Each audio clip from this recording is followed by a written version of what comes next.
Okay, so is this going to work? I think it's going to work. All right, I'm trying to get this heavy. It's really not that heavy, to be honest with you. I just don't feel like lifting it. It's heavy enough to make it that I don't want to lift it. Into this dumpster. And I just want to do this video because I saw an amazing video on Instagram today about a guy who retired and he picked up a hobby.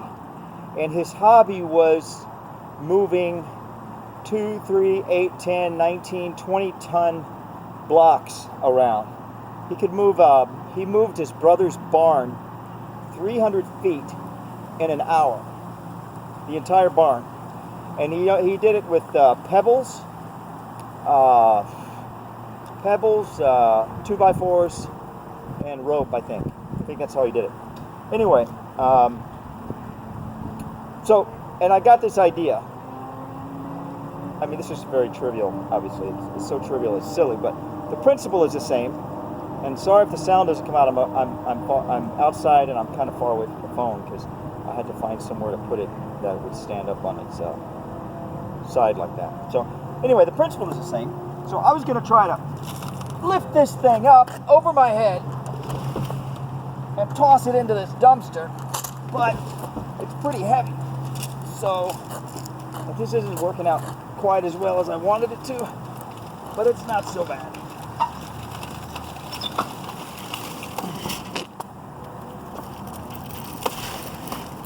I mean, honestly, that was relatively easy. Point being, a lot easier than me lifting it over my head and tossing it in there.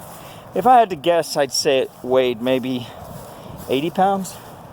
Maybe. It's waterlogged. It's what do they call, press board, I guess, and it's waterlogged, so it's heavier than it might appear to be. Anyway, the point of this whole thing is that when we study and think about and talk about ancient civilizations, we have a tendency to think that they had aliens helping them.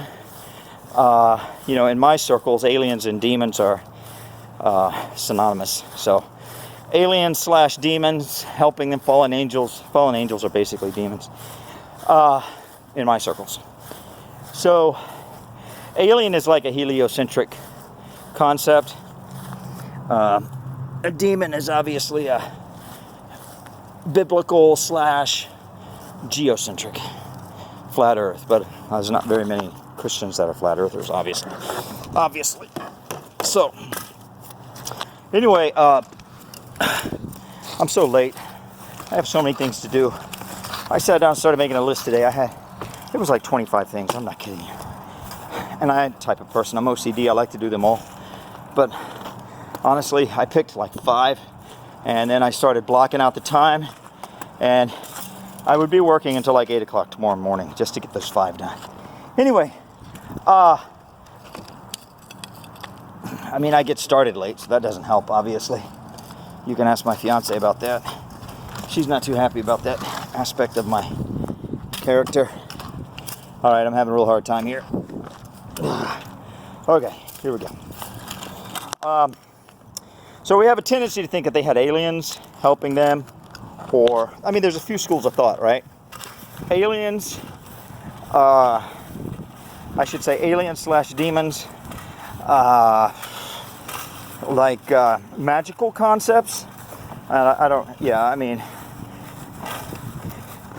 very famous guy said that sufficiently advanced technology is indistinguishable from magic. So that's what I mean by magical type concepts.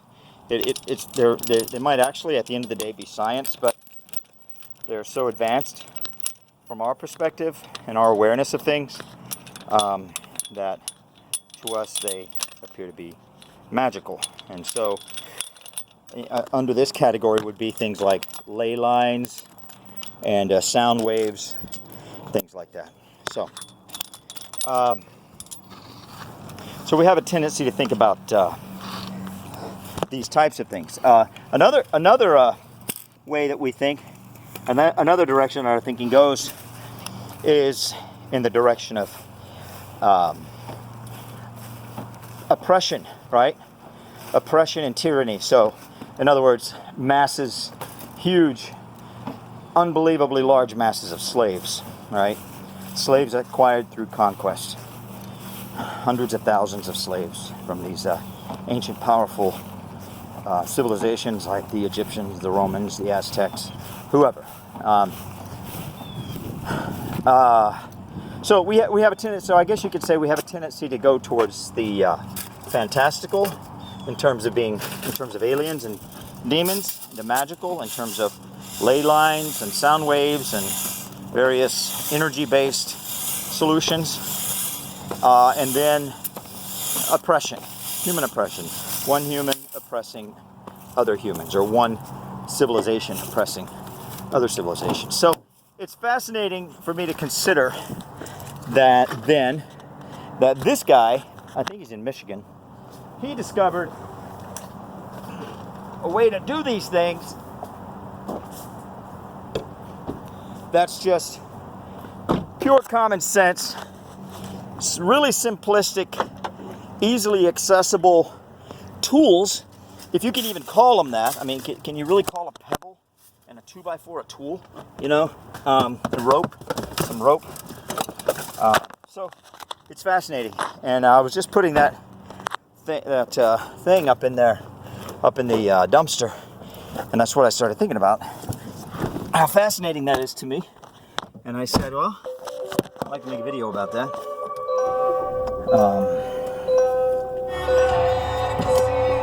So what could we say?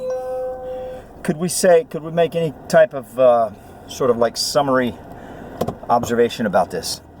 You know, is it human pride that causes us to think that if we don't know about it, or we don't know how to do it, then it has to be some super fantastical, you know, like otherworldly kind of esoteric thing, and it can't possibly be so simple as some pebbles and some 2x4s and some ropes, because if it were that simple, we would have already thought of it.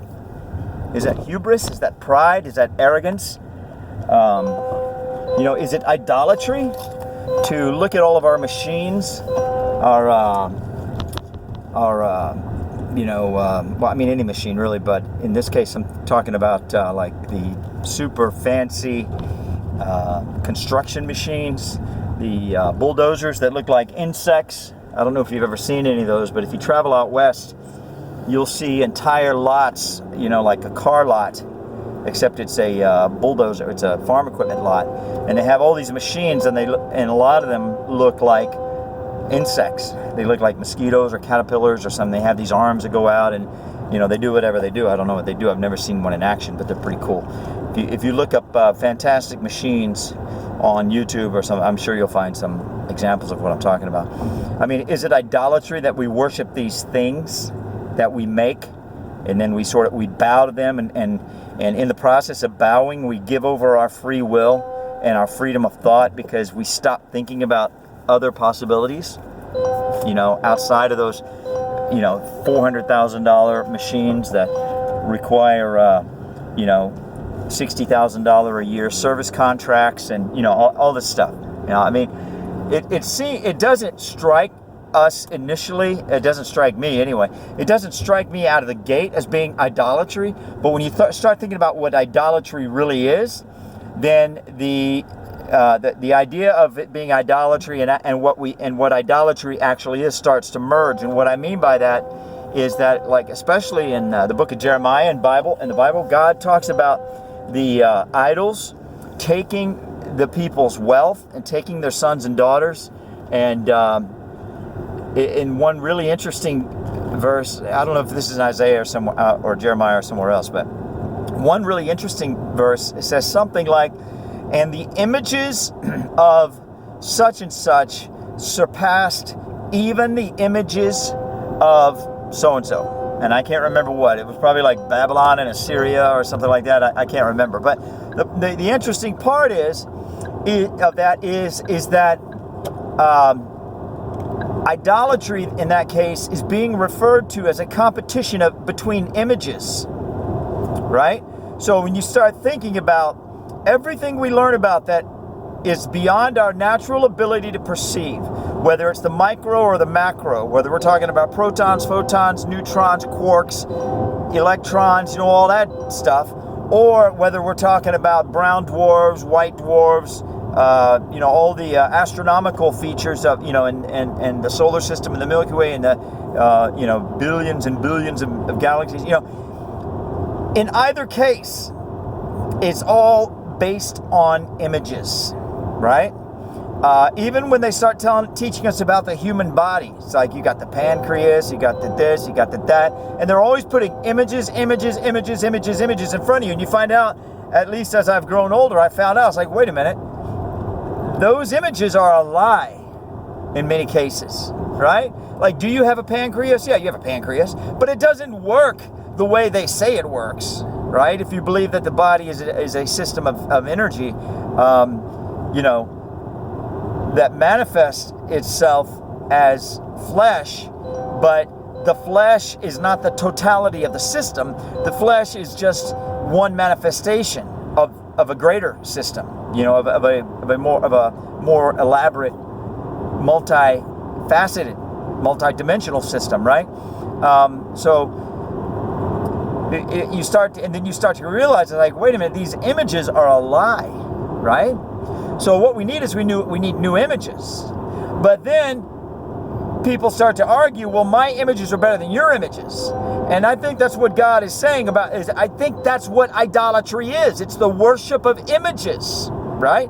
And obviously you can have three-dimensional images, right? I mean, you can have rockets that shoot up into space. I mean, that's a three-dimensional image, right? And people worship these things. That's a representation of truth, and that, when you start to think like that, and that thinking becomes part of the fabric of your consciousness, right?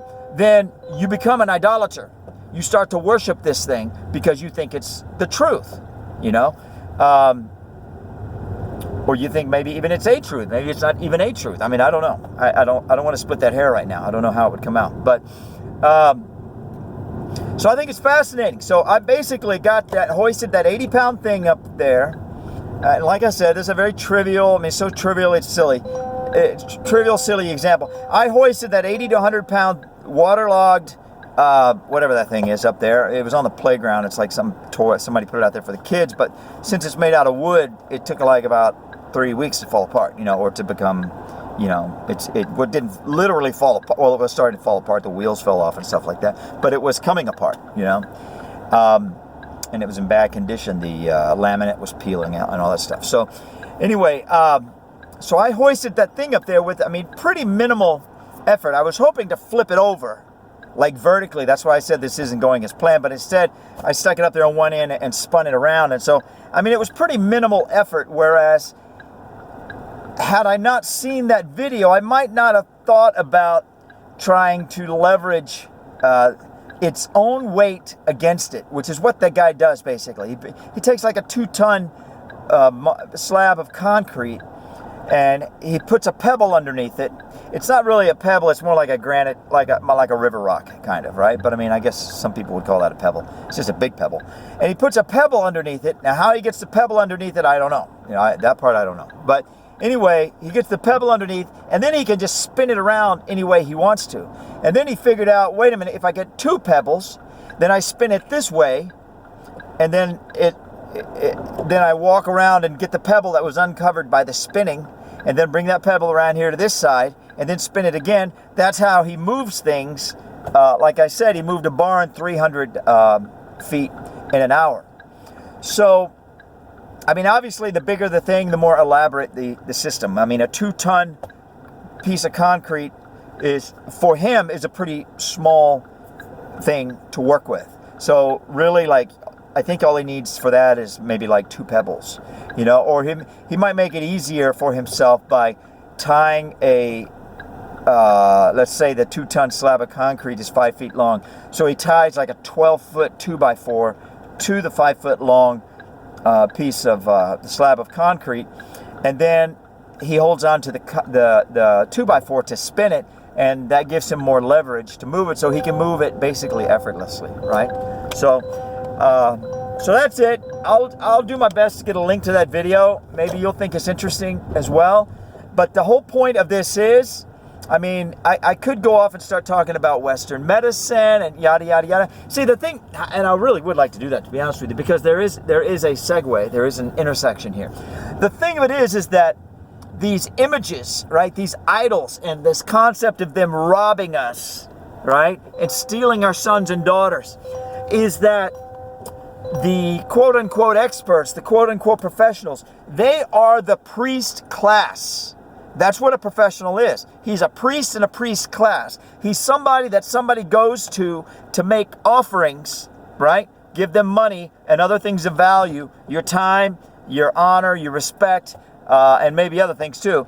He's a priest in a priest class, and when a priest class comes into existence, after some period of time, they become by definition, they're already institutionalized, right?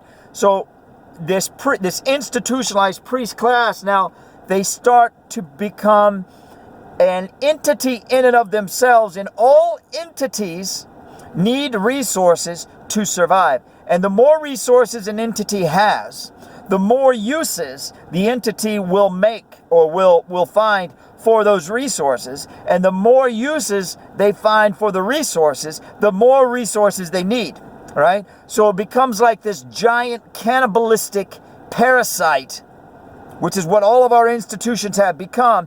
So now, instead of using $20 worth of material to move a 2-ton block 600 feet in 2 hours, okay, now instead of that, now, like I said, $20 in 2 hours. Now you have to pay $500 to rent a machine from the priest class, and to pay the priest to come and move your 200 block. It takes him, right, by the time you take into account travel, unloading the machine, maintaining the machine, taking care of the, remember the machine's an idol, right? Taking care of the machine, feeding the machine gasoline and oil and yada, yada, yada. And all the setup and the breakdown and the travel and it takes him 6 hours, right? Okay, that's an exaggeration. Let's just say maybe it takes him 2 hours, right?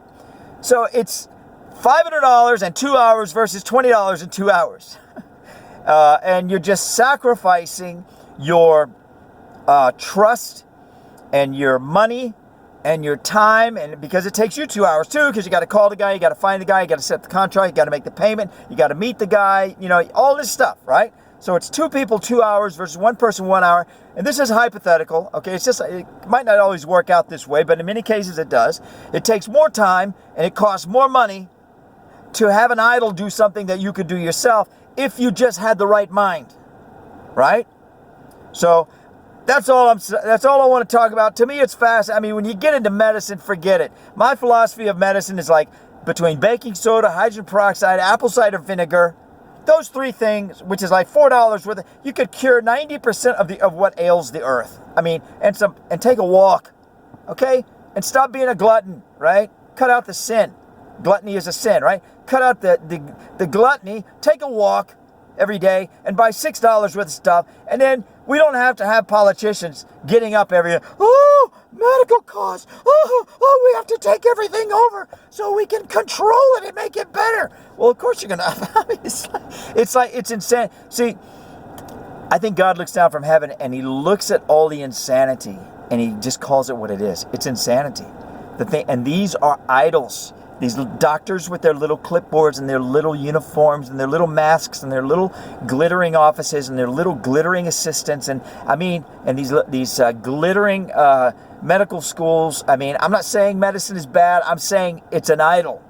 I'm saying it's taking our money and it's taking our sons and daughters. Literally, if you buy into I think it was Brown University CNN report about how many people medical mistakes kill. It's like, I forgot how many, 300,000 a year or something like that. The only thing that kills more people than medical mistakes are, I think, cancer and lower respiratory disease. I think something like that. And then you get into and then the article at the also says, but most medical errors are not even reported. And you're just like, what? This is crazy, right? They're taking our sons and daughters, they're robbing us, and really all you need is your own common sense and some easily accessible remedies.